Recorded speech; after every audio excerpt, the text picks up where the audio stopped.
Laurie Garrett, you have been keeping us informed all through these recent years about the various threats that are out there. What do you see right now? What is it that is on the horizon? What keeps you up at night in terms of these influenza strains? Well, Sherry, as long as I can remember in my professional life, there's been something out there that we're worried about.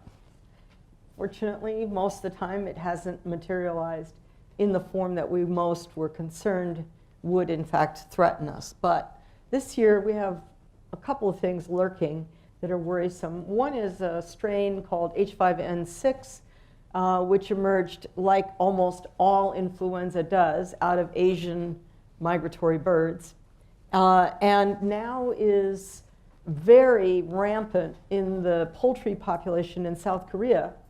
And just recently, 2 human cases of this have emerged, and it's right outside of where the Olympics are going to be in a few weeks. So that's, that's sort of perfect storm possibility. The entire world comes to one place. They all stay in a little village, and there's the circulating influenza, and then they all go home. I don't think this has actually turned into the strain that we need to worry about. However, there is a lot of concern about another strain, H7N9, which first emerged out of migratory birds in the Asia flyway in southern China in 2013 with a huge toll in Shanghai. And it was unusual because we hadn't really seen these avian influenzas make that big jump in an urban setting.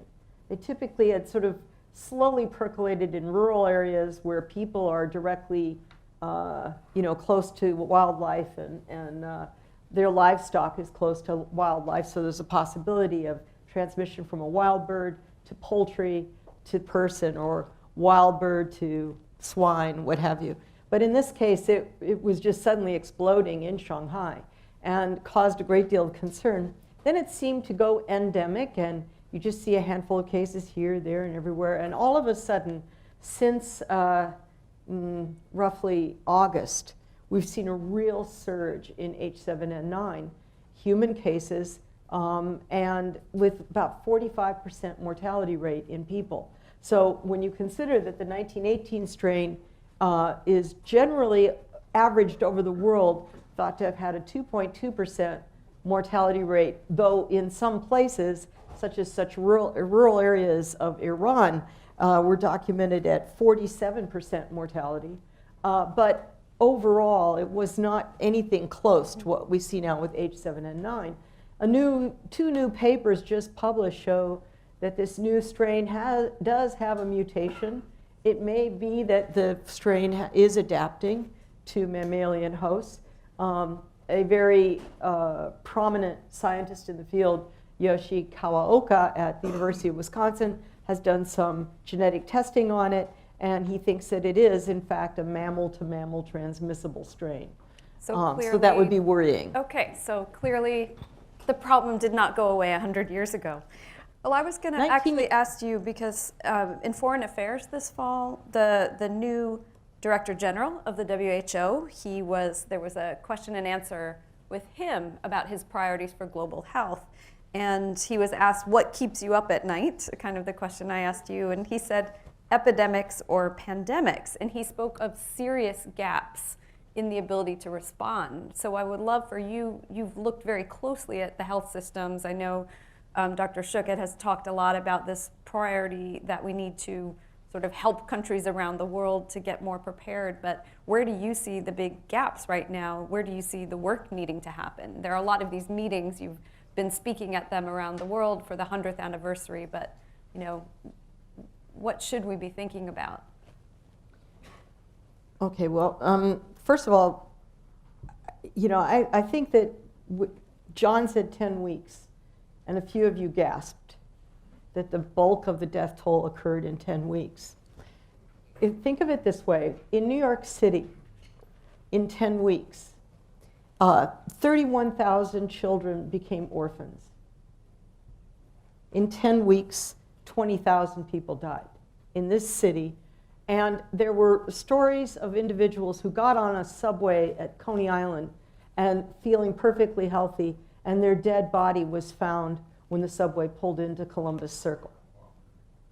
That's as graphic as we can put it. There are huge gaps in our knowledge about 1918, and then as we move forward and try to understand what we face, those translate forward. We still don't know, and it was an ongoing debate for decades, how much, and I'd love to know what you think of this, how much of the death toll would have been lowered had there been antibiotics in 1918? In other words, what percentage of those deaths were secondary infections with respiratory bacterial infections?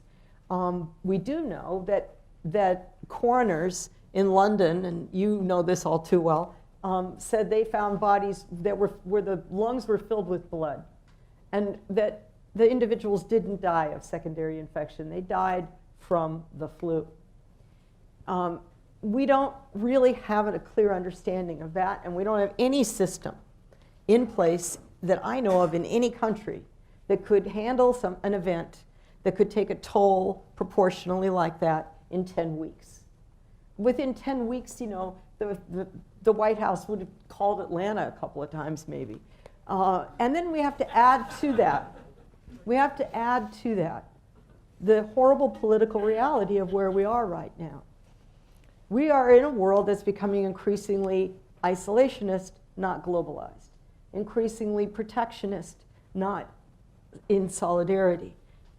Among the data and the lessons we have from 2009, countries hoarded N95 masks even if they don't work.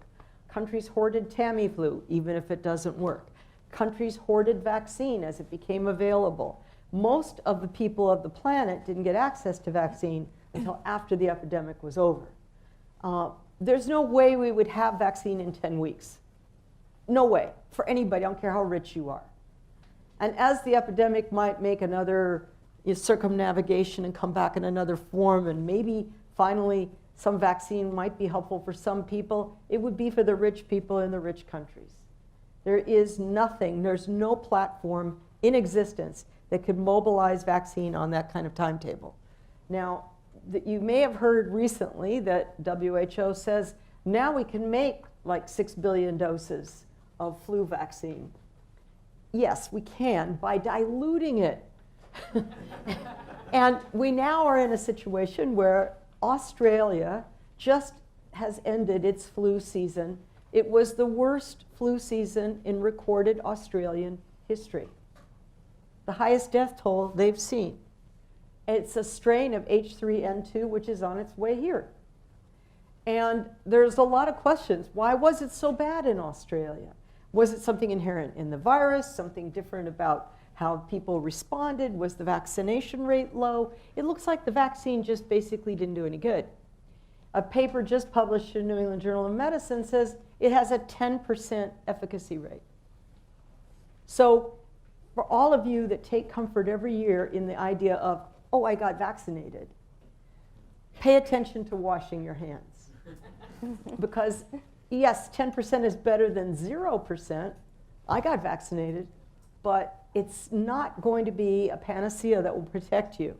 We are a long way from knowing how to effectively make influenza vaccine. And just recently, we have a study, many of you I'm sure already know that the way we make flu vaccine is on chicken eggs, which is not the way most vaccines are made today. And they have to be special chicken eggs that are sterile, that don't have bacterial contamination, and are raised on special chicken farms, and blah, blah, blah. So there's a limited amount of possibility. All right, well, I want to know, we've been talking about this problem since you started as a senior fellow here. Let me just finish. The point is, we now know that from passing through chickens, the vaccine actually becomes less efficacious. Exactly. So why aren't we, what are the factors that are preventing us from using all of these new technologies that we've invested in, that we've been talking about for years? Yeah, there's some things that have changed. It used to be that you needed to have an egg-produced strain to make a vaccine, that was part of the regulatory framework, and that has been changed. So now a vaccine virus, a virus that's grown up to be the basis for vaccines, can be developed through cell-based work as well. And now there's recombinant approaches as well. So there was a little bit of a regulatory gap.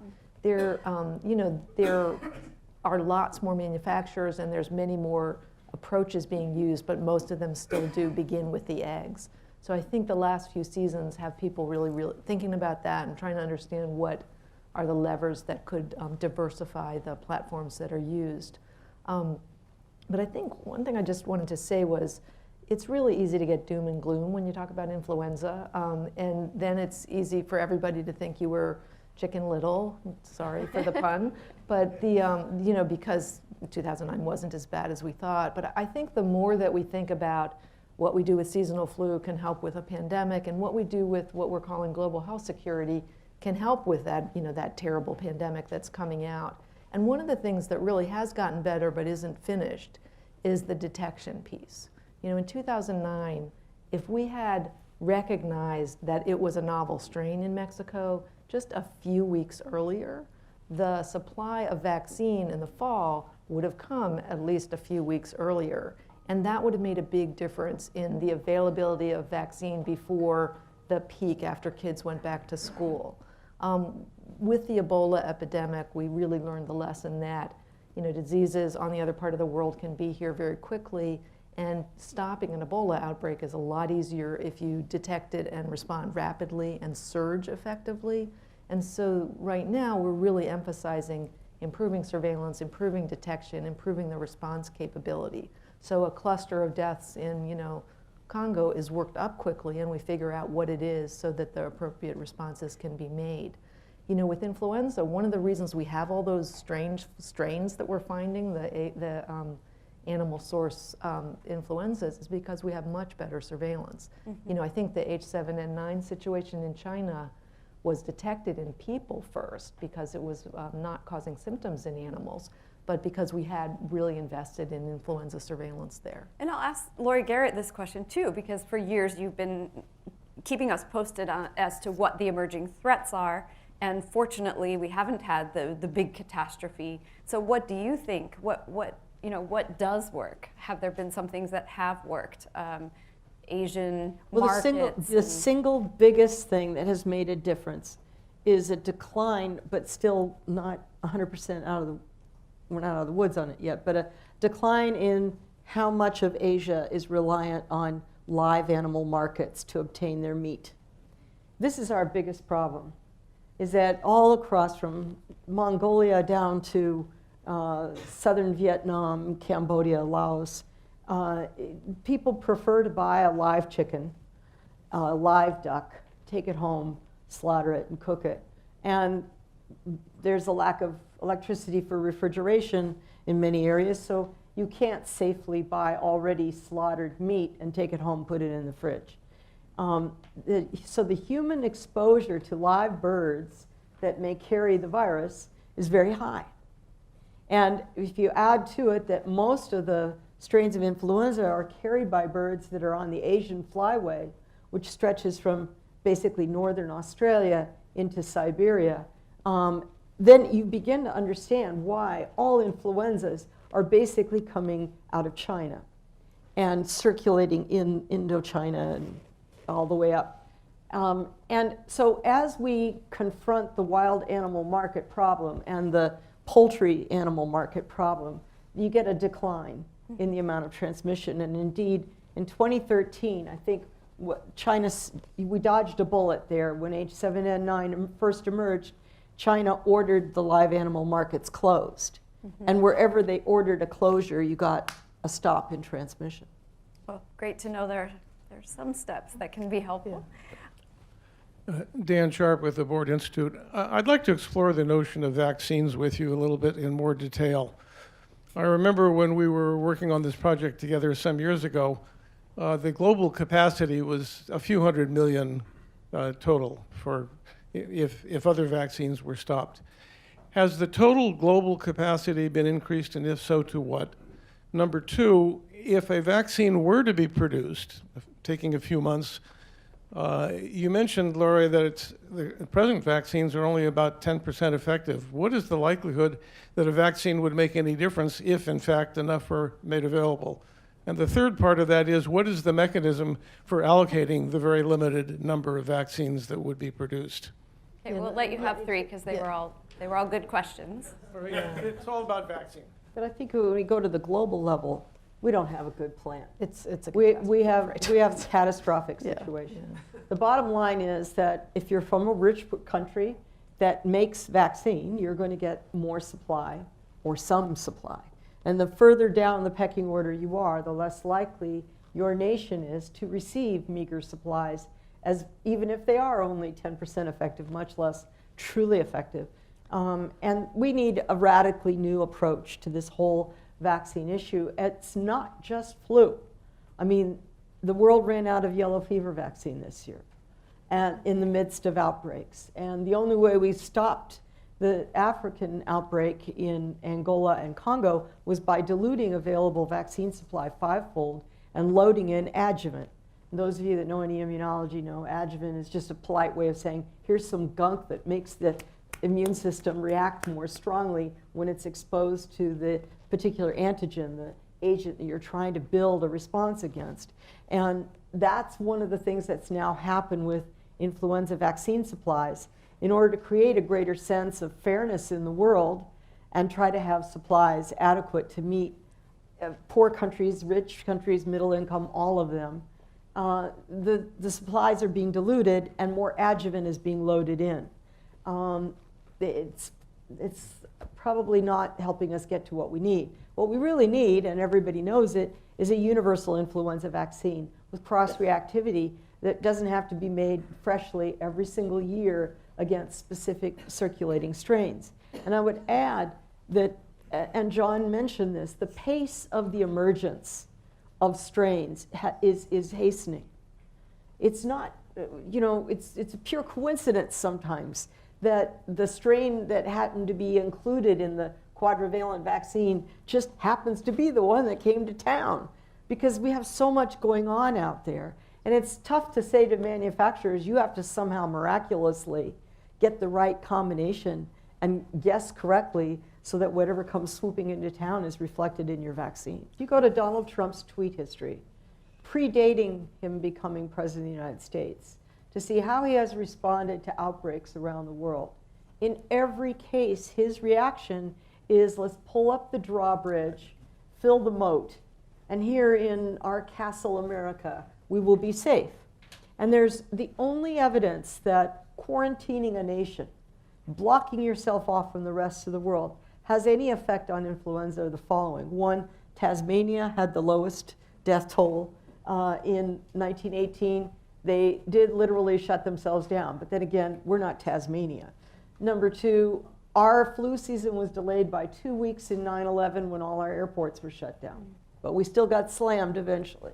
Number three, New Zealand has done its own analysis of what if that island's nation shut itself off to all travel, all trade, and they figured they would buy themselves 30 days.